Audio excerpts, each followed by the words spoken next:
পুরুষরা নারীর দায়িত্বশীল। আর রিজালু কাওয়ামুনা আলান নিসা, নারীদেরকে দেখাশোনা করবে, পরিচালনা করবে, নারীদের খোরপোশের ব্যবস্থা করবে, নারীদের মাথা চুল থেকে পায়ের তালু যখন যা লাগবে সব পুরুষ দিবে। কখনো বাপে দিবে, কখনো স্বামী দিবে, কখনো ছেলে দিবে, কখনো ভাই দিবে। যদি পোড়া কোপাইল্লা হয়, এই চার পুরুষের কেউ না থাকে, দুর্গতি যদি এরকম কোনো কারণ নসিবে এরকম আপন পুরুষ না থাকে, খলিফাতুল মুসলিমিন দায়িত্ব নিবে। কিন্তু তবুও আমার মা কাজ করে খাবে না। ইসলাম বলে নারী আর পুরুষ একসাথে থাকতে পারবে না, বেপর্দা ভাবে, পর্দাহীন ভাবে। ওয়াকুল্লিল মুমিনিনা ইয়াগুযুনা মিন আবসারিহিম ওয়াকুল্লিল মুমিনাতি ইয়াগুযুনা মিন আবসারিহিন্না ওয়াকারনা ফি বুয়ুতিকুন্না ওয়ালা তাবাররাজনা তাবাররুজাল জাহিলিয়াতিল উলা। আল্লাহর বিধান হলো, এই নারীরা, মুমিনারা, এই ইসলামে মুসলিমারা, তোমরা নিজেদের জন্য ঘরকে বাধ্যতামূলক করো।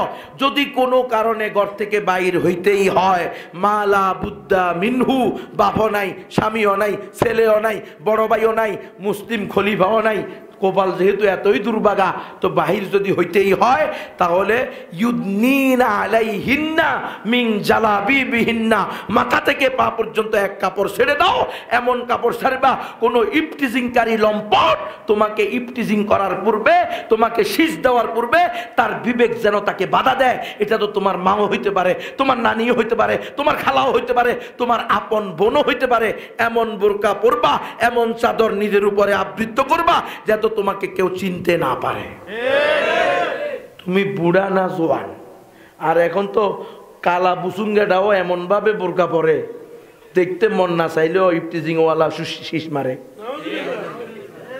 হ্যাঁ, এই বোরকাও কিন্তু বোরকা না, যেটা 8-7 ফিট অঙ্গ প্রত্যঙ্গকে ফুটিয়ে তোলে, বরং আরো বিভিন্ন ধরনের রংসং দিয়ে এটাকে অনেক কিছু করে তোলে। খবরদার, সাদা সিধা ঢিলা ঢালা বোরকা হইতে হবে, যেটা দ্বারা তোমাকে বোঝা যাবে না তুমি কোন বয়সের নারী। তোমার বয়স কি এখন 30 না 80? কথা বুঝেন না মনে হয়? এরকম বোরকা পরার কথা বলা হয়েছে এরকম ভাবে। আর গণতন্ত্র বলে নারী পুরুষ ভেদাভেদ নাই, সবাই জন্য শিক্ষা চাই, নারী পুরুষ ভেদাভেদ নাই, সবাই মিলে দেশকে এগিয়ে নিয়ে যাই। তো ইসলাম বলে নারী পুরুষ ভেদাভেদ আছে, গণতন্ত্র বলে ভেদাভেদ নাই। তাহলে গণতন্ত্র আর ইসলাম কি এক হইতে পারে? তো ভেদাভেদ নাই দেখেই তো মনুষ্য পুত্র ডাস্টবিনে পাওয়া যায়। মানুষের সন্তান ডাস্টবিনে দেখেন নাই? ফেসবুক, ইউটিউব, ইন্টারনেটে দেখেন নাই? কেন? আজ থেকে 50 বছর আগে ছিল এরকম ঘটনা? আজ থেকে 50 বছর আগে আপনাদের এই থানায় একটা মেয়েও পালাইছে, আপনাদের কারো জানা আসেনি? পুরা থানার মধ্যে 50 বছর আগে অথবা 71 সালের আগে। আর এখন প্রতি বাড়িতে বাড়িতে পালায়। ওই যে ছেলে মেয়ে ভেদাভেদ নাই, সবার জন্য শিক্ষা চাই, কো এডুকেশন, একসাথে পড়ালেখা করবে, এরপরে পাঠচক্র করবে। এই পাঠচক্র করতে গিয়ে আরো কত চক্র হইয়া যায়, পরে পালায়। ঘটনা সত্য না মিথ্যা? ইসলাম বলে নারী পুরুষ সম্পূর্ণ আলাদা ডিপার্টমেন্ট, নারীর আলাদা কাজ, পুরুষের আলাদা কাজ। পুরুষরা নারীর দায়িত্বশীল। আর রিজালু কাওয়ামুনা আলান নিসা, নারীদেরকে দেখাশোনা করবে, পরিচালনা করবে, নারীদের খোরপোশের ব্যবস্থা করবে, নারীদের মাথা চুল থেকে পায়ের তালু যখন যা লাগবে সব পুরুষ দিবে। কখনো বাপে দিবে, কখনো স্বামী দিবে, কখনো ছেলে দিবে, কখনো ভাই দিবে। যদি পোড়া কোপাইল্লা হয়, এই চার পুরুষের কেউ না থাকে, দুর্গতি যদি এরকম কোনো কারণ নসিবে এরকম আপন পুরুষ না থাকে, খলিফাতুল মুসলিমিন দায়িত্ব নিবে। কিন্তু তবুও আমার মা কাজ করে খাবে না। কিন্তু ইহুদি খ্রিস্টানরা মিছিল নিয়ে আসে, নারীর অধিকার, নারী ক্ষমতায়ন, সমান অধিকার, নারী উন্নয়ন। হ্যাঁ, নিজের পায়ে নিজে দাঁড়ান, স্বনির্ভর, পর নির্ভর হবে না, স্বামী নির্ভর হবে না, স্বনির্ভর।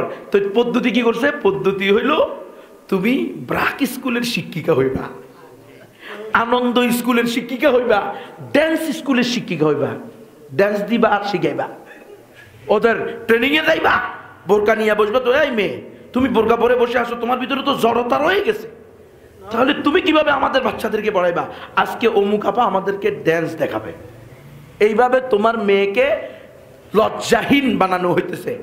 এরপরে মেয়েদেরকে এরা আত্মনির্ভর করতেছে, নারীর অধিকার দিতেছে। মায়েরা শোনো, ইসলাম বলছে কোন নারী কোথাও কোনো টাকা খরচ করা তাদের জন্য ওয়াজিব না, না ছেলের জন্য, না মেয়ের জন্য, না বাবা মায়ের জন্য, না আত্মীয় স্বজনের জন্য, না কারো জন্য খরচ করা ফরজ ওয়াজিব নারীর উপরে নাই। যত জায়গায় যত খরচ করা লাগবে নারীর স্বামী করবে, নারীর বাপে করবে, নারীর ভাইয়ে করবে, নারীর ছেলে করবে, মহিলারা করবে না। অধিকার পাবে সবার কাছে, বাপেও দিবে, স্বামীও দিবে, ভাইও দিবে, ছেলেও দিবে। খরচ করা কোথাও ওয়াজিব না। কিন্তু একটা পুরুষ যত কম জায়গা থেকেই খরচ আয় করুক, তার আয়ের ব্যবস্থা যত কমই হোক, সব জায়গায় তাকে দিতে হবে। আজকের এই মাহফিলে দান করতে হলে এটাও এই এলাকার পুরুষদের উপরে আগে দায়িত্ব। হ্যাঁ, মা বোনরা দিবে না বা দিতে পারবে না এমন না, সেটা হলো তাদের জন্য আলাদা নফল, দিলে সোয়াব পাবে, না দিলে সোয়াবও পাবে না, গুনাহও হবে না। কিন্তু এই মসজিদ করা এই এলাকার মুসলমানের জন্য জরুরি, এই মাদ্রাসা করা এই এলাকার মুসলমানদের উপরে জরুরি। কোনো মায়ের যদি থাকে সেটা ভিন্ন কথা, সে এমনি এমনি পেয়ে গেছে বাবা থেকে, স্বামী থেকে, ভাই থেকে, অথবা 100% শরীঈ পর্দার ভিতরে থেকে তার নিজস্ব কোনো আয়ের ব্যবস্থা থাকে, সেটাও ইসলামে নিষেধ না। আমি নিষেধ করতেছি সেটা যেটা নারী আর পুরুষ ভেদাভেদ নাই, সবাই মিলে দেশকে এগিয়ে নিয়ে যায়, কখনো ডিজিটাল কখনো স্মার্ট, ঘুরে ফিরে যারা সন্তান ডাস্টবিনে। গণতন্ত্র এগুলোকে জায়েজ করে, ইসলাম এগুলোকে না জায়েজ করছে। তাহলে এই গণতন্ত্র আর ইসলাম কি এক হইতে পারে? কখনো না। ইসলাম বলছে একমাত্র সঠিক ধর্ম ইসলাম, আর গণতন্ত্র বলছে সকল ধর্ম সমান। আমাকে বলছে নবী তুমি একমাত্র সঠিক ধর্ম ইসলাম কেন বলো? আমি বলছি আল্লাহ বলছে এই জন্য বলি। বলে না, এই দেশ গণতন্ত্র দিয়ে চলে, তোমাকে বিশ্বাস করতে বলতে হবে সকল ধর্ম সঠিক। আমি কই তাহলে করস ফায়ার দিয়ে দেন। এটা বলা তো সম্ভব না। সকল ধর্ম সমান এটা যদি আজকের সভাপতি বলে, ওই সভাপতিও বেঈমান। সকল ধর্ম সমান এটা যদি প্রধান বক্তা বলে, প্রধান বক্তাও বেঈমান। এটা যদি সেক্রেটারি করে বলে, সভাপতি বলে, সবাই বেঈমান। তাহলে হাসিনা বললে, খালেদা জিয়া বললে বেঈমান, আওয়ামী লীগ বললে, বিএনপি বললে, জামাত ইসলাম বললে, সর্বনাই বললে, খেলাফত মজলিস বললে, বটগাছ বললে, যারাই বলবে সকল ধর্ম সমান তারাই বেঈমান। কিন্তু এটাই হলো গণতন্ত্রের মূল মন্ত্র, সকল ধর্মকে আপনি সমান চোখে দেখতে হবে। এই জন্য দেখবেন যারা গণতন্ত্র করে এরা ইউরোপ আমেরিকাকে খুশি করার জন্য বলে আমরা এমন একটা রাষ্ট্র গঠন করতে চাই যেখানে ধর্মে ধর্মে, মানুষে মানুষে, বর্ণে বর্ণে কোনো ভেদাভেদ থাকবে না, নারী পুরুষে কোনো ভেদাভেদ থাকবে না। ওটা হইল হবে ওয়েলফেয়ার স্টেট, কল্যাণ রাষ্ট্র। ইসলামী রাষ্ট্র কয় না, এটা কল্যাণ রাষ্ট্র কসকা। আমি ইসলামী দল করি, আমি এই দেশকে ইসলামী রাষ্ট্র বানাইতে চাই। আমাদের এই দেশ ইসলামী রাষ্ট্র হবে, এই দেশের সংবিধান একমাত্র কোরআন হবে। কোরআন নারীদের অধিকার দিবে, কোরআন পুরুষদের অধিকার দিবে, কোরআন মুসলমানদের অধিকার দিবে, কোরআন অমুসলমানদের অধিকার দিবে।